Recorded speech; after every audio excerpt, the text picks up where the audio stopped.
From destroying a radio host on his own channel, We're going to go back to sucking for a show again? This guy's a one-trick pony over here. to taking down bullies punching down. Yeah. For you guys to sit here and be like, Wait a minute. let's bring it up and mock them. That's up, dude. Here are 8 times comedians killed arguments with harsh comebacks, starting with the time Bill Burr ate the entire Breakfast Club for their rude comments. You didn't date the guy, nothing. No. I just want to make sure. Is it the first one? When are black people going to let go of this homophobia? You always got to check. Like, what are you doing for the with your story. manicured eyebrows? Like, I'm going to sit here and act like you're all good over there. The roast fest began with Bill sharing how he hated working the same job in the past. I knew I didn't want a boss. And I also knew that I didn't want to go into the same building for more than a year. Because a few times I had jobs for over a year, and there was just something so depressing. Because you were working for somebody else's dream. And it was like a year earlier, I was standing right here. I have not moved anywhere. I'm another year older. When DJ Envy made an out-of-touch comment, though, Bill dethroned him on the spot. You got me depressed now. I've been here for 15 years. Yeah, but I wasn't sitting in a throne. Okay. I was unloading trucks. This guy's drinking from a chalice. Like, I feel good about this. My scented candle. Later, Bill shared his love story that almost got derailed. I remember I just kept asking her out, and she just kept being a jerk. And right as I was, typical woman, right? The second I was like, you know what, the hell with her. The hell with her. Ended up running into her, and then all of a sudden, she was like, really nice. And we were hanging out. Oh my God, and this guy was cock blocking me so bad that night. On such an epic level. But once again, DJ Envy dropped a meaningless response, and Bill buried him in his own throne. You don't blame him, obviously. No, it's because, no, it'd be, no. Why? What do you mean? I mean, because she's so beautiful that you understand why he would come. No, that's not why he was doing. Okay, I got it. No, you don't have all the information. Okay, give me the information. This guy's advocating cock blockers. It's like, how did you get that chair? Advocating that shit. Unfortunately for Bill, he would soon get a third interruption, but this time from a different victim. I've only met 2 people that had like a vibe like her in my life. And the first one was a dude. He was just, so that wasn't happening. So, Hold on, you got to clear that up. I want to be clear about that. You didn't date the guy, nothing. no. I just want to make sure. Is it the first one? When are black people going to let go of this homophobia? You always got to check. And with 3 strikes in, there was no stopping Bill's finisher rampage. Like, what are you doing for the with your story. manicured eyebrows? Like, I'm going to sit here and act like you're all good over there. Like, you don't swing a leg over the fence every once in a while. Like, hey, wait a minute. Look, you got fucking sandals on and white socks. You look like you just came from a steam room. So I was fascinated with people that were just free. So that's what I meant. We're going to go back to sucking for a show again? This guy's a one-trick pony over here. Just like the hosts broke the rules of decency with their rude comments, Bobby Lee broke the sacred rule of poker, and Bill eviscerated him for it. You got a pair of 4s. 3, 4, 5, 6. Wait, you know what I have? You just said it.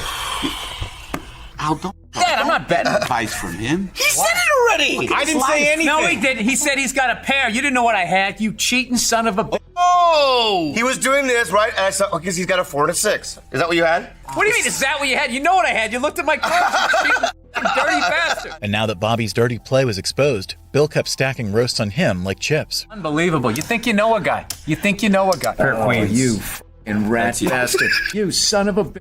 How dare you look at my cards? You cost me like $7. I can't believe you did that. And I'll never forgive you. The thing is, he openly showed them to everyone, but you did it and just tried to use it to your advantage. I don't like how he's doing the power move. I'm turning away from you. How dare you turn away from me? You're the one who did it to me. And if guilt tripping him wasn't enough, Bill let Bobby know how much of his comic sense he was controlling. I've been supporting you, and I've been sitting here to the side of your profile, This is a good point. seeing that there's Yes. not one fucking mustache whisker that's as even as the other one. They're all different heights. He never trims it. That's natural. It's like he took that potato peeler to his fucking mustache. And I haven't said a fucking word about it. I hope the woman in his life watches this. And while he's here right now, she's packing up and getting to a safe house. With the cheater label glued on, even Bobby's honest strats had Bill dunking on him. He is gone. He's gone. No, he's gonna play this one. All I have He's is doing three. the. You know All what I he's have probably is doing? 3 of a kind. He's doing the math on like what the percentages are of who could have a king or pair up against. Okay, me. stop. Okay, stop. No more Asian number. This is not Asian, that's how you play poker. No more eye jokes. My small liquor store. You touch, you buy. No Nobody's browsing. doing your ass. I know, but you're. But the real crime of the night came when Bobby tried to buy Bill's silence with an $11 bribe. If I give you this, will you start giving me shit about the fucking cheating? I'll give you this, and I'll give you You giving this. me dollars? Yeah. Shut the fuck up now about the cheating. Oh, well, now he's trying to go aggressive. You're going to try to guerrilla your way through this? Now, keep your chips. You're a piece of shit. He's just trying to buy it out with like $11. Buy it out. Hey, now will this shut you up like he just pulled up in a Rolls Royce? And from that point on, Bill's straight flush mockery eliminated all of Bobby's high card defense. I already apologized. Stammering like the lion piece of shit you are. I know, but I already apologized. I understand that. Don't ever rob a bank with this guy. That would be him rolling over. Bill? Oh, yeah, he rolled. One question. Did you do it? Yes, it Bill, was yeah. Jay wanted to do it. Would I really rob a bank with sandals on? But when Dirty Hands won the pot, Bill flipped it into a lesson on life's harsh reality. So this goes like this. That goes here. The rest goes to the That's cheater. a life lesson right there, people. Guys like this always fucking win. And that cheating bastard Bobby Lee came out on top with $342. You son of a bitch. You tell me this is a fair world, and I'll show you Bobby Lee looking at my cards. While Bobby gambled away his entire dignity for $300, Jay Leno did it for free when he tried his luck roasting a veteran comedian. I would say that is probably the most heterosexual outfit I've ever seen. Yeah, this is right now. You look like a man who tried to dress himself. It is. This is. Well, you look like a cop. Is it inside out? I do. You look like you're protecting the president. And Jay wasn't going to take the shots without some hairy retaliation of his own. You're the weirdest looking person on the planet Earth. Thank you. Thank you. That doesn't insult me at all. That's very kind. I don't mean that as a negative. No, not at all. It's just nobody. I can't describe It's just the you. fact that I have a full head of hair. That's what's throwing you. Well, sure. I don't mean that in a bad way. But that's not the comeback that made our cut, because it was Louis' final response that shut down Jay for good. If you weren't famous and you robbed a bank and the dude was describing you to like a police sketch artist, he'd be like, no, seriously, what did he look like? Nobody looks like this. Nobody looks like you. Really? I can't believe I'm looking at you all the time I'm looking at you. While Jay was unsuccessful in defending himself, the same can't be said for Shane Gillis, who went 1v4 on the Flagrant podcast for their vicious mockery. Bro, Shane actually has been working out, dude. This is Let's see it. Hold on. That's crazy. Oh my God. It's a suit. It's a Nah, you look great, dog. Congrats. I don't think that's funny. But yeah, I see that. I see why. When they tried mocking people with Down syndrome again, Shane's call-out got even deadlier. Down syndrome dudes love TikTok. So my guy's nice. By the way, that's wild. These guys are awesome. Yeah, they're having fun. Yeah, for you guys to sit here and be like, wait a minute, let's bring it up and mock them. That's up, dude. And while they tried to justify their mockery as simple ball busting, Shane wasn't one to let it slide. By using them as an insult. Using? Yeah. We're using you. So you're insulting them by saying I look like them? Or you're insulting me by saying I look like them? This is you back in your victim thing. No, I'm not being a victim. I'm saying the jokes you're doing it's not like... It's not PC? That's not cool. While Andrew Schulz got destroyed here, he would soon get a chance at a comeback himself when a gay heckler interrupted his show. Did you just turn gay in the middle of your sentence? He's like, not if it's a 9-inch pistachio. Oh, you are gay. I was born October 11, 1988, inaugural coming out day. I'm the gayest gay. And Andrew wasn't going to let Captain Pride leave so easily. Oh, really? You must have came out the crying, bro. Like, get this off of me! I don't want nothing to do with this! Why couldn't you just C-section me, Ugh! That's disgusting! Who's that doctor? He's kind of cute. Hey, doctor! But just when Andrew thought he was running the class, the heckler let him know he was flunking queer curriculum. Are you a top or bottom? Or are you a versatile? There's no such thing as versatile. What do you think I am? He said there's no such thing as versatile. What does that mean, sir? I thought if you take it in the and you give it in the... Because there's bottom, and verse, and it's really only bottom. Countering the heckler, Andrew came up with his own gender logic. So if you give dick, you're not gay? I'll be honest with you. Let me be honest with you. I'll be honest with you. I feel like if you're a top, you're not as gay. You just putting dick in butt. I've done that. Like, that's light work. But if you get you deserve a float in that parade, dog. That shit is serious. When the heckler started getting too fabulous, though, Andrew used the heckler's own star power to go supernova on him. Have you ever tried pussy, bro? No. Never in your whole life? Gold star. Gold star, not platinum, no. Gold star gays, you never f***ed a girl, but platinum star gays, you came out C-section. Never even touched pussy, not once. You almost made it, bro. Except for your hard-working mom. But while the heckler was still friendly in his call-out, the same can't be said for Nikki Glazer, who tried taking shots at Andrew on the roast of Tom Brady, only to get clowned on. Andrew Schultz, you carny-faced I hate your comedy more than Kevin hates high fives. Instead of slighting Nikki, however, Kevin popped on top of Andrew's roast train as well. All right, guys, listen. Your next roster just sold out Madison Square Garden. I want to exclamate that.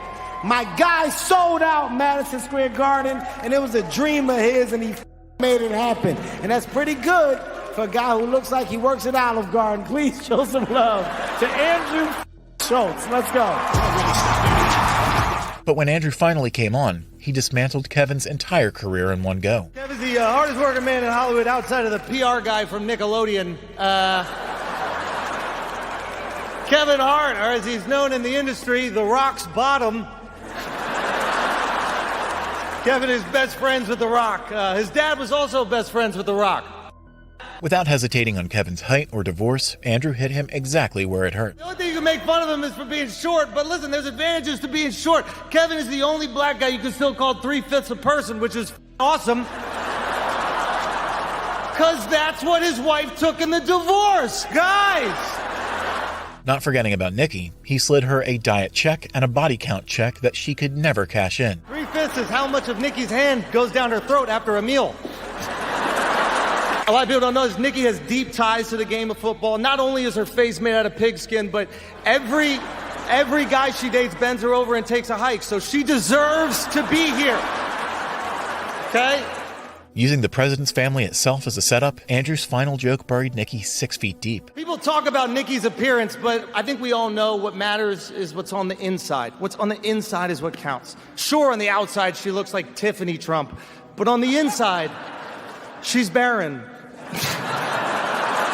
While Andrew shot back at both comedians on the roast of Tom Brady, Pete Davidson would go on to take down the entire cast on the roast of Rob Lowe, starting with David Spade. Pete's dad never got to see him on SNL because he passed away on 9/11.